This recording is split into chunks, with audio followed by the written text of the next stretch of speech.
संतों को प्रणाम करते हैं और शौनकादिक सूत जी को प्रणाम करते हैं। जब दो संत मिलते हैं तो संतों का मिलन कैसा होता है? 4 मिले 64 खिले, 4 मिले, 2 तुम्हारे हाथ 2 हमारे हाथ, कितने हो गए? 4। 4 मिले 64 खिले, 64, 32 दांत आपके 32 दांत हमारे, कितने हो गए? 64 हो गए। 4 मिले 64 खिले, 20 रहे कर जो, 20, 10 उंगली हमारी 10 उंगली तुम्हारी। 4 मिले 64 खिले, 20 रहे कर जो, हर जन से हर जन मिले, बेहसे 7 करोड़। बोले महाराज 7 करोड़ क्या है? बोले शरीर में 3.5 करोड़ रोम छिद्र होते हैं एक व्यक्ति के शरीर में, 3.5 करोड़ रोम छिद्र होते हैं। तो 3.5 करोड़ सामने वाले के और 3.5 करोड़ हमारे, तो कितने हो गए? 7 करोड़ हो गए। सूदी जी सकुचा कर बोले आप सब मुझसे बहुत बड़े हो महाराज, एक बात कहूं, अरे संत वही श्रेष्ठ है जो अपने आप को कभी संत समझे ही नहीं। बलवान वही श्रेष्ठ है जो कभी अपने आप को बलवान का अहंकार जिसे हो ही ना। धनवान वही श्रेष्ठ है जिसे धन का कभी अभिमान ना हो। ज्ञानी सबसे वही ऊंचा है जिसे कभी किसी के अज्ञानी होने का घमंड ना हो कि सामने वाला ज्ञानी है, मैं उससे ज्यादा ज्ञानी हूं। गुरु वही श्रेष्ठ है, गुरु वही उत्तम है जो अपने आप को गुरु मानता ही नहीं। धन वृद्धा बल वृद्धा आयु वृद्धाश्च तथैव च, ते सर्व ज्ञान वृद्धस्य किंकराः शिष्य किंकरा। अरे कोई धन में बड़ा है, कोई बल में बड़ा है, कोई आयु में बड़ा है, परंतु ज्ञान में जो सबसे बड़ा होता है वो सबका आदरणीय होता है, सबका पूजनीय होता है। प्रेम से बोलो राधे राधे। शौनकादिक ऋषियों ने बड़े निष्पक्ष भाव से अपने मन की बात सूत जी महाराज के सामने रख दी। बोले महाराज, अज्ञान भ्रांत विध्वंस कोटि सूर्य समप्रभ, सूताख्याहि कथा सारम मम कर्ण रसायनम। अरे मानव के जीवन में जो अज्ञान रूपी जो अंधकार बैठा है महाराज, उस अज्ञान रूपी अंधकार को दूर करने के लिए सूत जी आप तो करोड़ों सूर्य के समान हो, करोड़ों सूर्य के समान हो, कोटि सूर्य समप्रभ।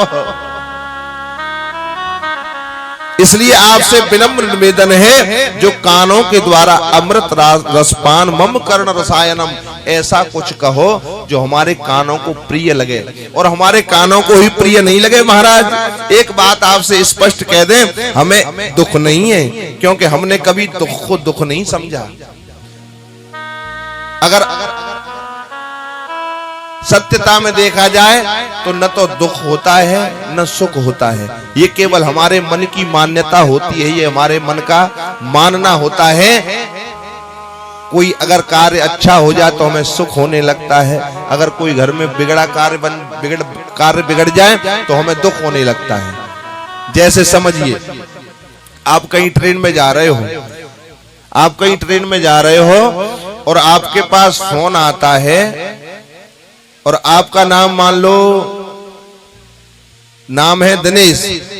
अब आपके पास फोन आता है, कोई सूचना आती है कि आपके दिनेश नाम का व्यक्ति है, उसके घर में मकान में आग लग गई है, तो आप एकदम से घबरा जाओगे कि दिनेश तो मेरा ही नाम है, मेरे घर में आग लग गई है।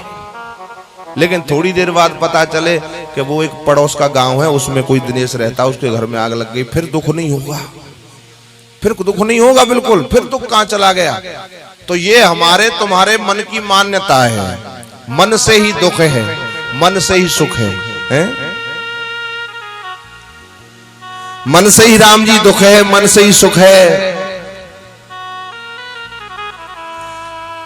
ऋषि जन कहने लगे महाराज अगर कदाचित दुख आवे भी तो सूत जी, दुख सुख तो मन की मान्यता है जिसको हमने तुमने दोनों ने मान रखा है। इसलिए हम कुछ ऐसा सुनना चाहते हैं, हमें कुछ ऐसा सुनाओ, ऐसी कथा सुनाओ जो कथा तो सुने हम, कथा तो सुने हम, लेकिन लाभ सारे संसार को प्राप्त हो।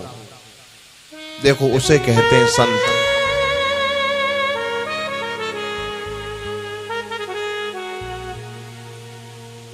परहित सरिस धर्म नहीं भाई,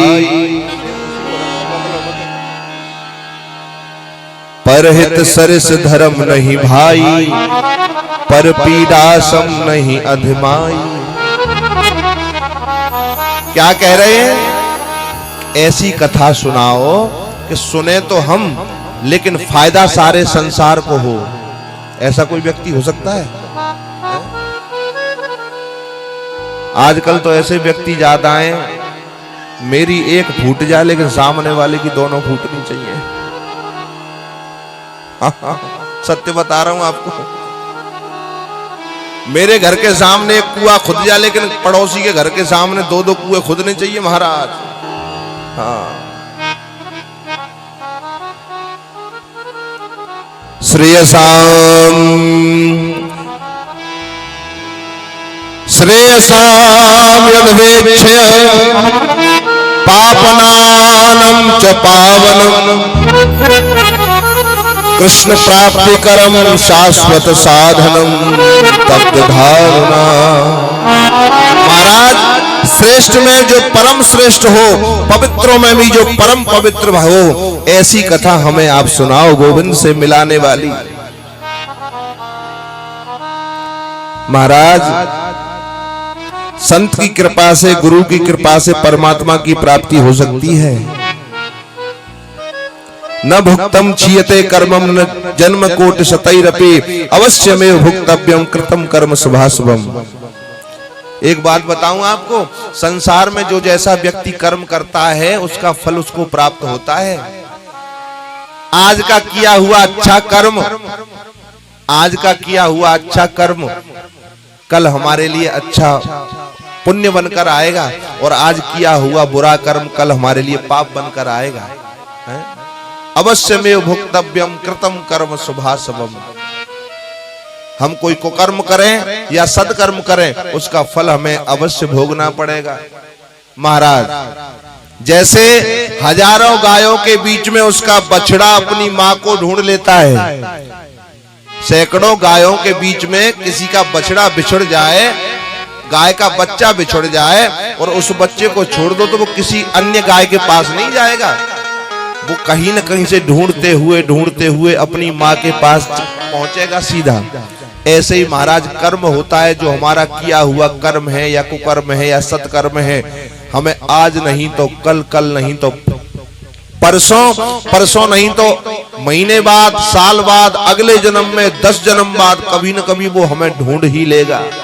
हम और आपकी बेमान्यता होती है, क्यों साहब? हम तो भगवान का बहुत भजन करते हैं, बहुत पूजा पाठ करते हैं, लेकिन हम पर हमेशा दुख ही दुख आते रहते हैं। हम कभी सुखी नहीं हो सकते। और पड़ोसी ये दिन भर चोरी करता है, झूठ बोलता है, लड़ता झगड़ता रहता है, शराब पीता है, जुआ खेलता है, और उसके पास इतना पैसा, इतनी संपत्ति। महाराज ऐसा क्यों?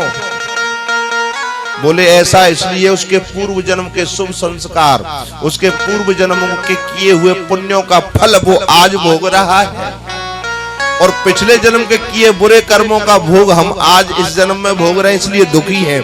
इसलिए ऐसा कर्म करो, ऐसी कमाई करो जो आगे चल के हमारे अच्छे कार्य के लिए काम आए। प्रेम से बोलो राधे राधे। जैसा कर्म अपन करते हैं उसका फल वैसा ही प्राप्त होता है। महाराज बोया पेड़ बबूल का तो आम कहां से आए? लेकिन संत कृपा कर दे तो भगवत शरणागति संभव है, संत कृपा कर दे तो गोविंद से मिला सकते हैं। इसलिए संतों के पास जाकर, अगर तुम्हें संतों के पास जाना है तो संत महात्माओं के पास, पंडितों के पास जाकर के ये मत कहो महाराज कि हमारे छोरा को ब्याह कब होएगा, हमारे छोरा की नौकरी लगेगी कि न लगेगी। संत महात्माओं के पास जाकर के महाराज सट्टे को नंबर बता दो ना।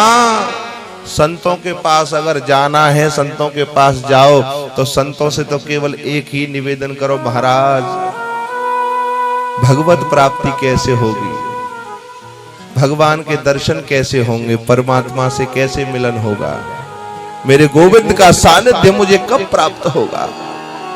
अगर निवेदन करना है तो संतों के पास जाकर ये निवेदन करो। आदरणीय सूत जी संतों के ऐसे मधुर वचन सुनकर के इतने गदगद हो गए, इतने प्रसन्न हो गए कि उनसे रहा नहीं गया और कहने लगे सूत जी महाराज, काल ब्याल मुखग्रास त्रास निर्वाण सहेत में श्रीमद् भागवतम शास्त्रम कलौ कीरेण भासितम। जो महाराज काल रूपी ब्याल है ना, ब्याल कहते हैं सर्प को। ब्याल किसको कहते हैं? सर्प को। जो ब्याल है ना, ब्याल कहते हैं सर्प को। ब्याल किसको कहते हैं? सर्प को। जो काल रूपी ब्याल है, असल में हमारा जीवन क्या है, एक बात बताओ, हमारा जीवन क्या है? जो काल है ना, काल वो सर्प के समान है और सर्प ने अपना मुंह खोल रखा है और उस मुंह के बीच में हम और आप बैठे हुए हैं। मुंह के बीच में सर्प ने अपना मुख खोल रखा है, काल रूपी सर्प ने, उसके मुख में हम बैठे हुए हैं और पता नहीं वो कब अपना मुख बंद कर दे। जिस क्षण जिस पल उसने अपना मुख बंद किया उसी समय राम नाम सत्य है महाराज। एक पल भी जिस मानव के जीवन का भरोसा नहीं, उसको भी गोविंद से मिलाने का अगर सामर्थ्य है तो वो किस में है? श्रीमद् भागवत महापुराण। प्रेम से बोलो राधे राधे। भागवत महापुराण ऐसा है, पता है, सुखदेव जी महाराज परीक्षित जी महाराज को जब कथा सुना रहे थे तो पता है देवताओं के पेट में खलबली हुई। देवताओं ने देखा कि भागवत महापुराण का रसास्वादन सुखदेव जी महाराज परीक्षित जी को करा रहे हैं, जिनको 7 दिन में सर्प दंश से मरने का श्राप लगा था। 7 दिन में उनको मरना था, तक्षक के द्वारा उनको डस करके उनकी मृत्यु होनी थी। तो भगवान सुखदेव जी महाराज भागवत का रसपान कराने के लिए शुक्रताल पर बैठे हैं। सुखदेव जी महाराज परीक्षित जी महाराज को, देवताओं को पता चला, देवता सुखदेव जी महाराज के पास आए, बोले महात्मन, हे भगवान, जो तुम कथा का श्रवण परीक्षित जी महाराज को करा रहे हो, कथा का श्रवण परीक्षित जी महाराज को करा रहे हो, उस कथा को हमें पान करा दो, हमें श्रवण करा दो। और हमारे पास अमृत है, परीक्षित जी मर रहे हैं तो उनको जीवित करने के लिए, उनको अमर बनाने के लिए हमारे पास अमृत है, अमृत का पान परीक्षित जी को करा दो, लेकिन भागवत का श्रवण हमें करा दो।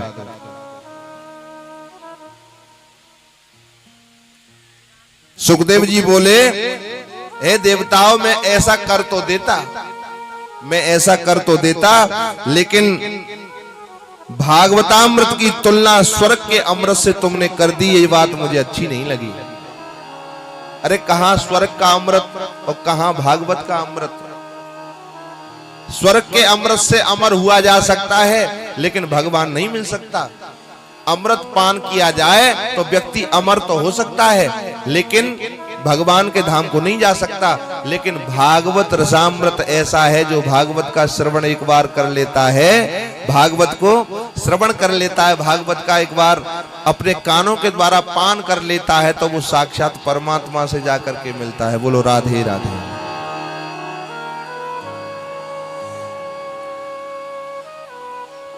स्वर्ग का अमृत महाराज जैसे एफडी करा देते हैं हम और आप, एफडी करा दो 5 साल की 10 साल की, तो अमृत का पान करने के बाद ये समझ लो स्वर्ग मिल जाएगा। स्वर्ग में जब तक तुम्हारे पुण्य रहेंगे तब तक आप स्वर्ग में रहोगे, उसके बाद पुनः तुम्हें पृथ्वी लोक पर आना है। देवताओं को आश्चर्य हुआ, देवता ब्रह्मा जी के पास पहुंचे, ब्रह्मा जी से निवेदन किया, महाराज। तो ब्रह्मा जी ने कहा, अच्छा ऐसी बात है, बोले क्या हुआ? करे परीक्षित ने कथा श्रवण की महाराज सुखदेव जी के द्वारा, और विमान आया, विमान में बैठ करके परीक्षित जी महाराज प्रभु के धाम को गए। ऐसी भागवत की महिमा, ऐसी भागवत की महिमा। ब्रह्मा जी को बड़ा आश्चर्य हुआ। बोले अच्छा ऐसी बात है? बोले हाँ महाराज, भागवत की महिमा ऐसी। अच्छा एक बात बताओ, विमान आता और परीक्षित जी महाराज जाते और चले गए विमान में बैठकर। एक बात बता दूं, नींद आ रही परीक्षित जी? थक गए। हाँ। अब 7 दिन छुट्टी ले लो, एप्लीकेशन लगा दो। हाँ।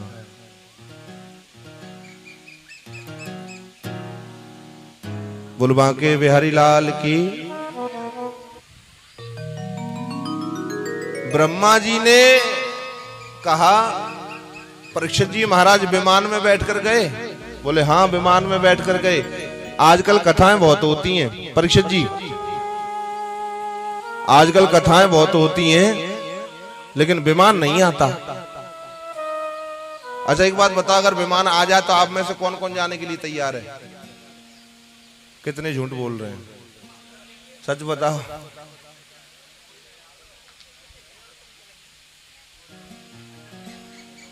अभी मन में चल रहा हो कब आरती होगी, अभी घर जाके ये काम करना है, घर ये भी बोल के आए होंगे कथा हो रही है मैं 2 घंटे में आ जाऊंगी। हाँ लेकिन जाने के लिए कोई तैयार नहीं है। अच्छा विमान का अर्थ क्या है? विमान का अर्थ ये नहीं कोई हेलीकॉप्टर आता होगा उसमें बैठकर सब जाते होंगे। परीक्षित जी महाराज भी ऐसे गए होंगे विमान में बैठकर।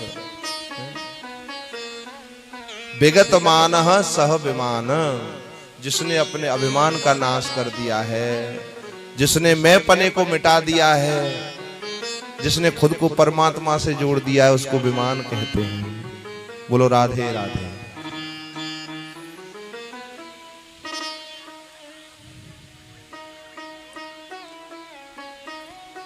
सूत जी बोले ये कथा जो मैं आपको श्रवण कराने के लिए जा रहा हूं, ये सबसे पहले नारायण ने ब्रह्मा जी को सुनाई। 4 श्लोकों की भागवत ब्रह्मा जी ने नारद जी को सुनाई, नारद जी ने व्यास जी को सुनाई, व्यास जी ने अपने पुत्र सुखदेव को सुनाई। व्यास जी ने इन 4 श्लोकों के 18,000 श्लोक बना दिए, 18,000 श्लोकों में परिणत कर दिया। व्यास जी महाराज को बहुत दुख था। व्यास जी महाराज ने जब देखा संसार में आगे चल करके ऐसी ऐसी भ्रांतियां पैदा होंगी, सब लोग दुखी रहेंगे, कलयुग आएगा, सब लोगों के कष्ट की निवृत्ति के लिए कुछ ऐसा होना चाहिए जिससे कलयुगी जनों का कुछ कल्याण हो सके। तो व्यास जी महाराज ने पुराणों को लिखा, शास्त्रों को लिखा, स्मृतियों को लिखा, वेदों को लिखा, लेकिन उनके मन को शांति नहीं हुई, उनके मन को शांति नहीं हुई। सरस्वती नदी के तट पर दुखी होकर के बैठे हुए हैं, उसी समय नारद जी का आगमन हुआ। प्रेम से बोलो राधे राधे। जब नारद जी कहीं जाते आते हैं तो ऐसे ही नहीं जाते चुपचाप, जैसे आप बैठे हो, जब बातें करनी होती है तो तुम्हारा मुंह चलने लगता है चटर पटर, लेकिन मैं बोलता हूं राधे राधे तो फिर कोई नहीं बोलता। प्रेम से बोलो राधे राधे। कुछ बोल रहे श्याम मिला दे, कुछ बोल रहे राधे राधे। ध्यान रखो तब ना।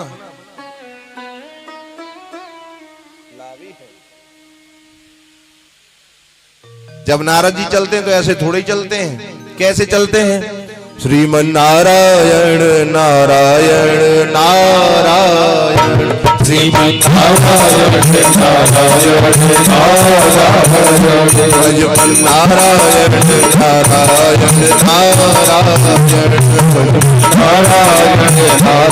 नारायण नारायण, श्रीमन नारायण नारायण नारायण, श्रीमन नारायण नारायण नारायण, श्रीमन नारायण नारायण नारायण, नारायण नारायण नारायण, श्रीमन नारायण नारायण नारायण, नारायण नारायण नारायण मन नारायण मन नारायण नारायण नारायण मन नारायण नारायण नारायण मन नारायण नारायण